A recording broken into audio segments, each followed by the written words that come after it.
नमः शिवाय प्यारे साथियों। स्वागत है आपका फिर से एक बार हमारे चैनल वर्ल्ड ऑफ हैप्पीनेस में। दोस्तों, आज मेरे पास एक कुंडली आई थी, तो मैंने सोचा कि क्यों ना इस कुंडली को मैं थोड़ा एक वीडियो बना करके इस लग्न चार्ट से मैं आपको बताने की कोशिश करूँगा कि कभी कभी इंसान के जीवन में सभी के सभी ग्रह कितना ज़्यादा ख़राब फल देते हैं।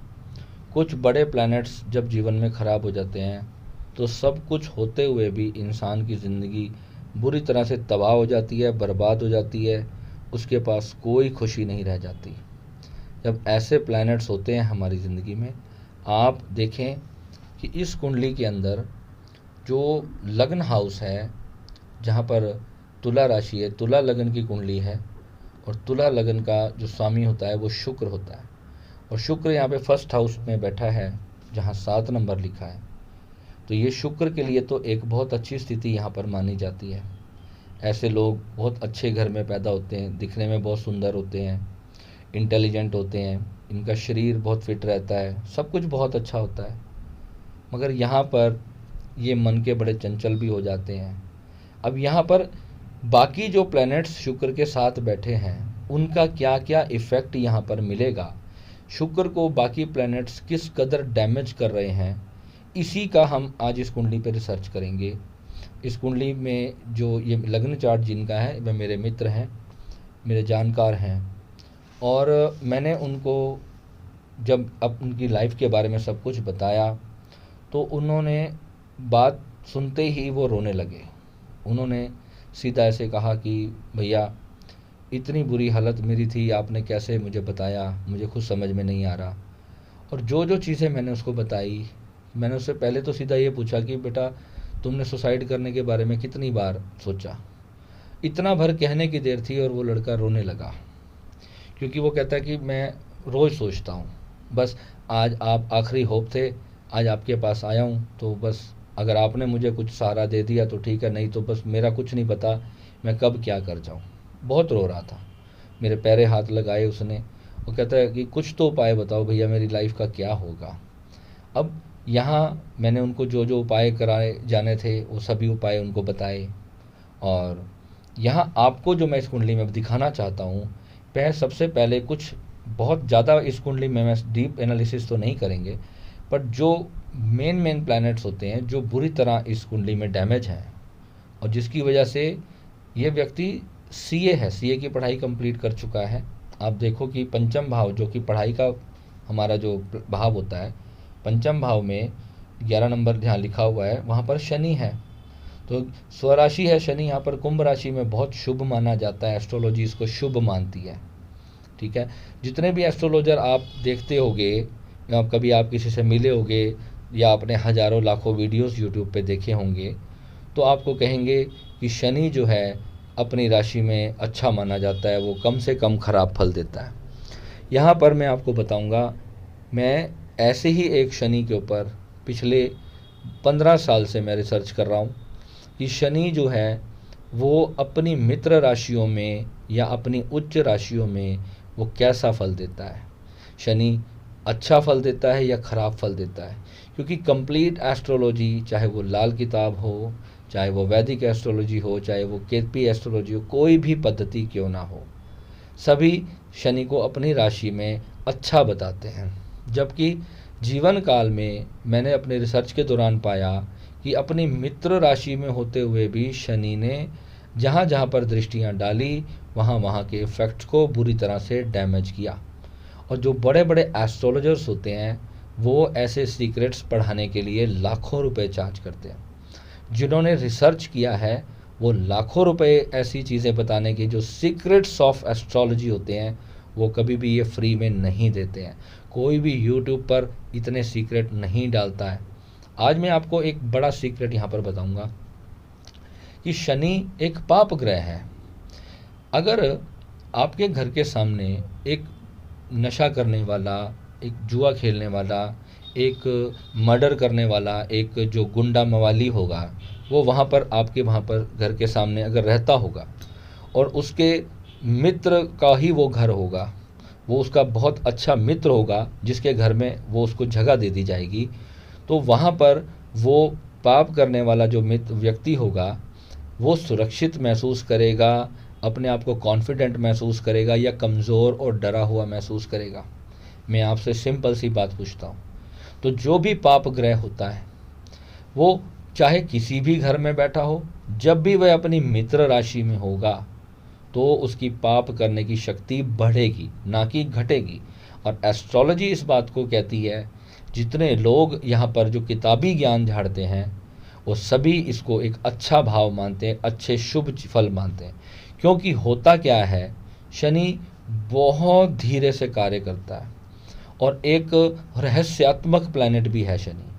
कब क्या करता है ये भी पता नहीं चलता। अगर एक पाप ग्रह पर ही एक पाप ग्रह की दृष्टि होगी तब क्या फल होगा? जब कोई पाप ग्रह पर पाप ग्रह की दृष्टि होगी तब क्या फल होगा? यानी कि दो गुंडे आपस में लड़ पड़ेंगे तो क्या होगा? दोनों एक दूसरे को नुकसान पहुंचाएंगे, दोनों एक दूसरे को चोट पहुंचाएंगे। अब इसी कुंडली में आप देखो कि राहु जो है वो अपनी 5वीं दृष्टि से शनि को देख रहा है। यानी कि राहु लगन में वैसे ही बहुत पावरफुल होता है, मगर जब राहु अपनी 5वीं दृष्टि से जब शनि को देखता है तो शनि के फल को कम करता है, यानी कि शनि के नुकसान को कम कर देता है। यानी कि ये लड़का यहाँ पर शनि बैठते हुए भी औखे सोखे लड़ते झगड़ते संघर्ष करते करते भी ये सीए बन गया। इसने इतनी पढ़ाई तो अर्जित कर ली, मगर यहीं पर इसके जीवन में कोई भी प्रेम सुख नहीं आया, इसकी कोई गर्लफ्रेंड नहीं बनी, जीवन भर ये अकेला रहा, अभी तक इसका विवाह नहीं हुआ, मानसिक रूप से बहुत ज़्यादा परेशान रहा, डिप्रेशन में रहा, इसे कहीं से भी प्रेम प्राप्ति नहीं हुई, ना ही इसको इसकी माता की सपोर्ट मिली, ना ही इसको इसके पिता की सपोर्ट मिली। पूरे परिवार में कोई भी इस व्यक्ति का बात तक सुनने को तैयार नहीं कि ये किस दुख से गुजर रहा है। ये मेरे पास आया, भैया मेरे पास आपको 1 रुपया भी नहीं है, जबकि मैं एक करोड़पति फैमिली से हूँ, मगर मेरे पास इतना भी रुपए नहीं कि मैं आपकी फ़ीस तक चुका सकूँ। तो मैंने इसे कहा कोई बात नहीं बेटा, तू मेरे को अपनी कुंडली दिखा, तेरे में जो भी उपाय होंगे, वो जो भी बेस्ट टू बेस्ट चीज़ें होंगी मैं तेरे लिए करवाऊँगा। तो मैंने इसको जो यथासंभव मैं मदद कर सकता था मैंने इसको वो अभी तक कर दी है। इसको मैंने बहुत समय दिया, इसके बारे में सारी डिटेल्स से इसको समझाया। अब यहाँ पर आप देखो कि राहु अपनी 7वीं दृष्टि कहाँ पर डालता है। 7वीं दृष्टि राहु की चंद्रमा पर पड़ रही है। चंद्रमा यानी कि हमारा मन, हमारी माता, हमारे मन का सारा चैन, हमारे माइंड की सोचने की पावर, हमारी रात का सुख, ये सब चंद्रमा ही है। और जब राहु चंद्रमा पर अपनी दृष्टि डालता है तो वहाँ पर राहु चंद्रमा जो है अपने सारे शुभ प्रभाव खो देता है। अब चंद्रमा के साथ केतु भी बैठा हो और शनि की जो तीसरी दृष्टि है जो कि 5वें भाव से होते हुए जातक के 7वें भाव पर पड़ रही है, यानी कि शनि भी चंद्रमा को मार रहा है, केतु भी चंद्रमा को मार रहा है, ऊपर से राहु भी चंद्रमा को मार रहा है। जब ये 3 खतरनाक प्लैनेट यानी कि राहु, शनि और केतु जब तीनों मिलके एक अकेले चंद्रमा के ऊपर अटैक करेंगे उसकी मैरिड लाइफ 7वें भाव में, तो आप सोचो कि उसकी शादी का क्या होगा, उसकी लाइफ का क्या होगा, उसे क्या सुख प्राप्त होगा। ऐसे लोगों को डिप्रेशन, एंग्जाइटी, बहुत ज़्यादा वहम, हर तरह की मानसिक बीमारी, दिमाग में दौरे पड़ना, दिमाग में इतनी भयानक नकारात्मकता आना, किसी भी तरह के बहुत ज़्यादा दिमाग की स्पीड जो होती है बहुत ज़्यादा बढ़ जाना या बहुत ज़्यादा स्लो हो जाना, बहुत ज़्यादा ओवर थिंकिंग, बहुत ज़्यादा नेगेटिव थिंकिंग, ये सारी चीज़ें जो हैं ये तीनों प्लैनेट मिल करके देने में सक्षम हैं। अब यहीं पर बृहस्पति भी बैठा है लग्न में और शुक्र भी बैठा है, तो बृहस्पति भी चंद्रमा का मित्र है, तो बृहस्पति भी अपनी दृष्टि का फल देगा और बुध भी चंद्रमा को देखेगा और शुक्र भी चंद्रमा को देखेगा। तो यहाँ पर ऊपर बैठे ये 4 प्लैनेट्स जो होंगे ये चारों मिले जुले फल जो हैं चंद्रमा को देंगे। अब राहु का मेरा रिसर्च है कि मेरा क्या, इस दुनिया के प्रत्येक एस्ट्रोलॉजर को ये पता है कि राहु जिस भी प्लैनेट के साथ बैठेगा वो वैसा ही हो जाएगा। यानी कि अगर राहु जो है शुक्र के साथ बैठेगा तो राहु की जो पावर है वो शुक्र की तरह हो जाएगी। राहु बृहस्पति के साथ बैठेगा तो वो बृहस्पति की तरह हो जाएगा। राहु बुध के साथ बैठेगा तो बुध की तरह हो जाएगा। तो यानी अब यहाँ पर शुक्र जो है तुला राशि में है, शुभ है, मगर बृहस्पति जो है वो शुक्र की राशि में है तो वो अशुभ है, क्योंकि वो उसकी शत्रु राशि है। तो यहाँ पर एक भयंकर खिचड़ी बनेगी, यानी कि निरंतर हाथापाई चलती रहेगी प्लैनेट्स की, कि यानी कि कुछ भी यहाँ पर फल प्रेडिक्ट नहीं किया जा पाएगा। कभी सुबह कुछ होगा, दोपहर को कुछ हो जाएगा, रात को कुछ हो जाएगा। जब जिस ग्रह का टाइम आएगा वो ग्रह अपनी पूरी शक्ति के साथ अटैक करेगा और पूरा नकारात्मक फल जो है सप्तम भाव पे मारेगा।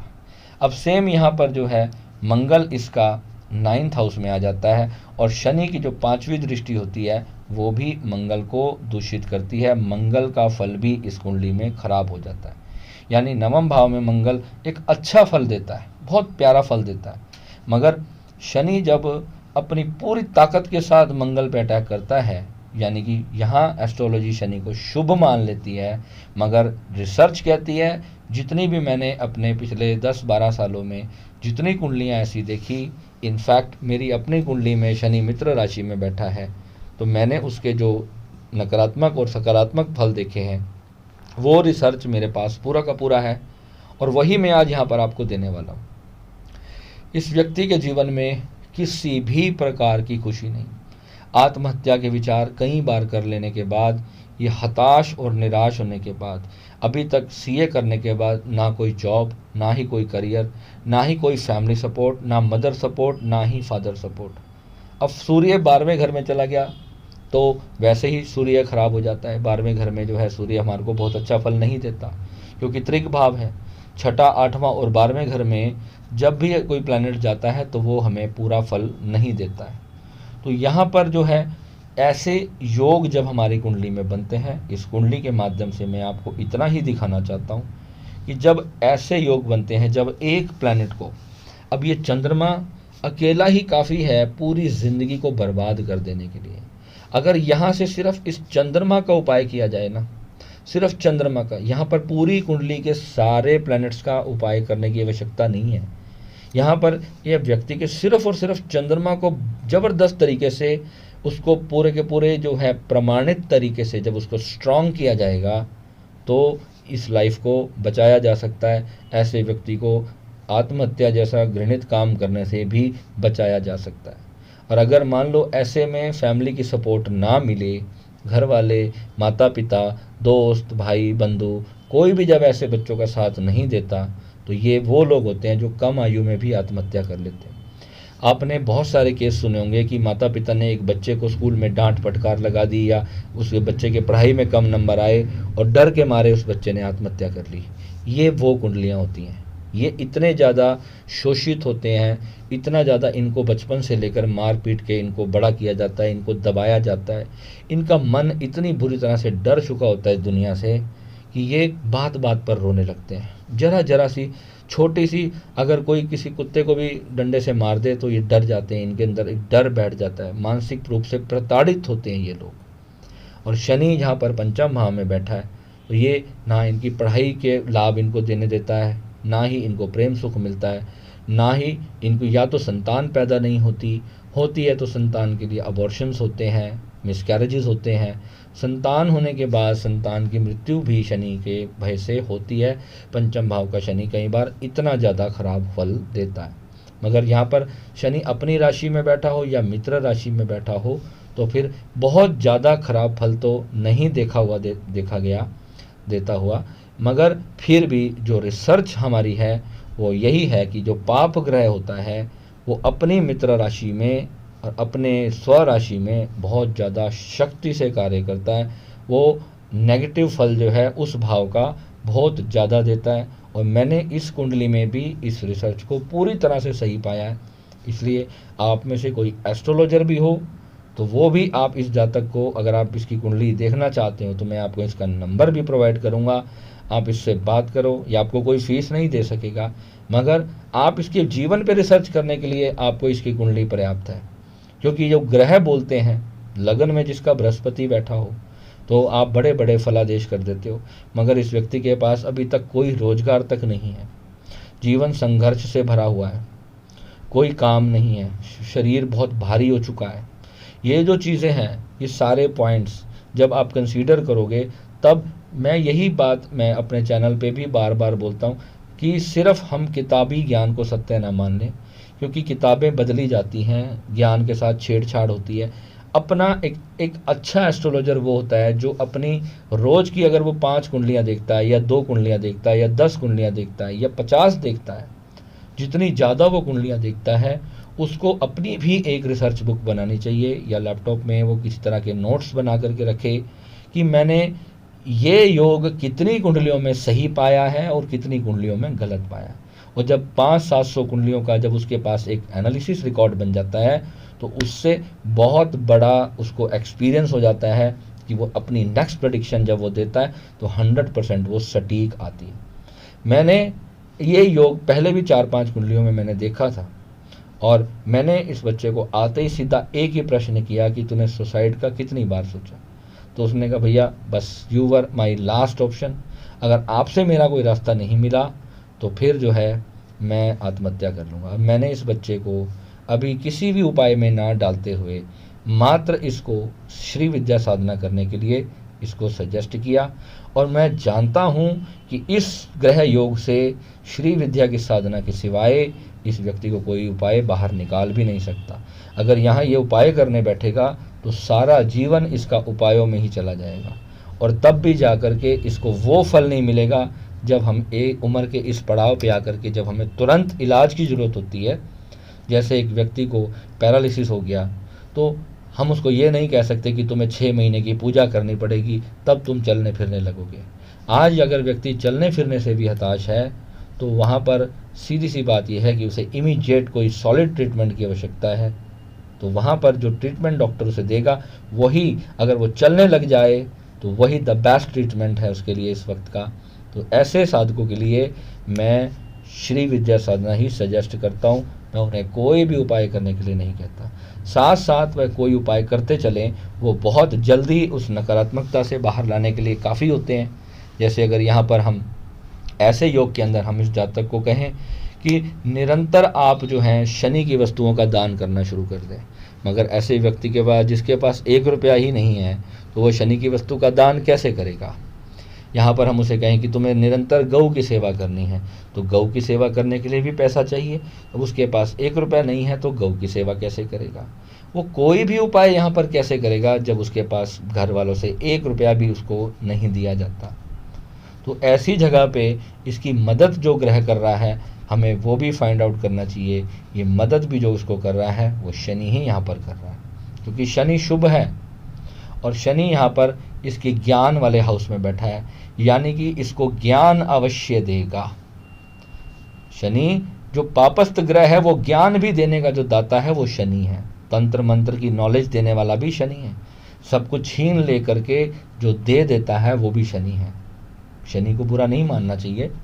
शनि से जो जो फल हमें प्राप्त होते हैं, इस फलों में इस बच्चे की कुंडली में उसमें इजाफा देखने को मिलेगा। यानी अब पंचम भाव जो कि ज्ञान का भाव है, अध्यात्म का भाव है, और यहाँ पे उच्चस्थ शनि या बढ़िया मित्र राशि में बैठा जब भी शनि होगा, तो ऐसे जातक को पढ़ाई लिखाई देर से ही सही मगर कंप्लीट करा देगा, और उसे उच्च अध्यात्म ज्ञान भी देने के लिए पंचम भाव समर्थ है और यहाँ पर उसको देगा।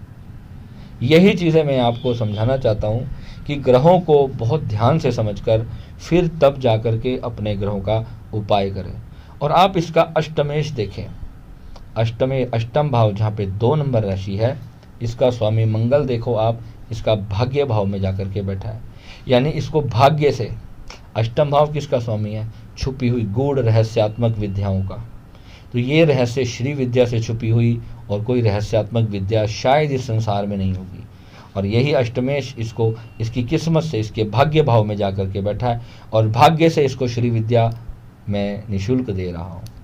अब आप देखो, ये भाग्य का भी साथ इसको प्राप्त हो गया, क्योंकि मंगल एक ऐसा यहाँ पर प्लैनेट है जो इसको अच्छा फल दे रहा है। शनि का दृष्टि का जो फल जो है वो तो अवश्य प्राप्त होगा, मगर आप शनि की दृष्टि को देखें, शनि की जो 10वीं दृष्टि होगी, शनि की जो 10वीं दृष्टि होगी वो इसके धन भाव पर पड़ेगी। तो धन भाव को भी शनि अफेक्ट करेगा यहाँ पर। यानी कि अगर अच्छी राशि में है तो धीरे धीरे धीरे धीरे, क्योंकि वो पूरी पावर से काम करेगा और शनि की पावर ही है, वो धीरे धीरे करता है, यानी हर चीज़ बहुत रुला पिटा के धीरे धीरे धीरे धीरे देता है। तो ऐसा ही करता है। ये कुंडली बहुत ज़्यादा परफेक्ट कुंडली है शनि को समझने के लिए, चंद्रमा को समझने के लिए, कि ऐसे लोग अपने जीवन में सिवाय दुख के कुछ नहीं प्राप्त करते। और जब इन्हें अगर अध्यात्म का सहारा मिल जाए तो यही लोग अपने लग्न में बैठे बृहस्पति का पूरा पूरा लाभ उठा सकते हैं, अपने लग्न में बैठे हुए शुक्र का पूरा पूरा लाभ उठा सकते हैं।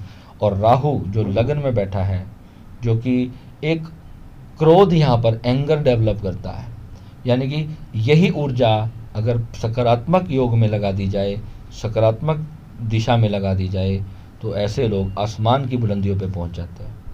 कितनी भी चालाकी ये लोग कर लें, कितनी भी तरह के झूठ ये लोग बोल लें, ये सब इनकी कुंडली में देखने को मिलता है, क्योंकि ये इतने हताश हो जाते हैं। और जब हताश होने के बाद, चोटें खाने के बाद, जब ये दुनिया को पूरी तरह से एक बार जब समझ जाते हैं कि मेरा कोई नहीं है, फिर ये किसी पर भी भरोसा करना छोड़ देते हैं और फिर ये बहुत ज़्यादा स्वार्थी होकर के सिर्फ अपने बारे में सोचने लगते हैं।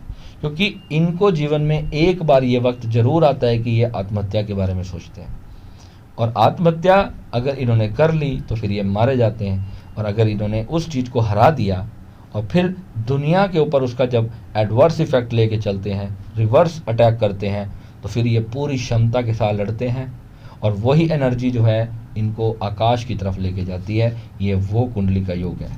यानी कि सारे खराब योग होने के बाद भी ऐसे लोग जब कामयाबी की शिखर पे चलते हैं तो फिर ब्रेक लेस चलते हैं, वो बिना रुके चलते हैं। ठीक है, तो मिलेंगे ऐसे ही किसी और वीडियो में। नमः शिवाय, दस्यो।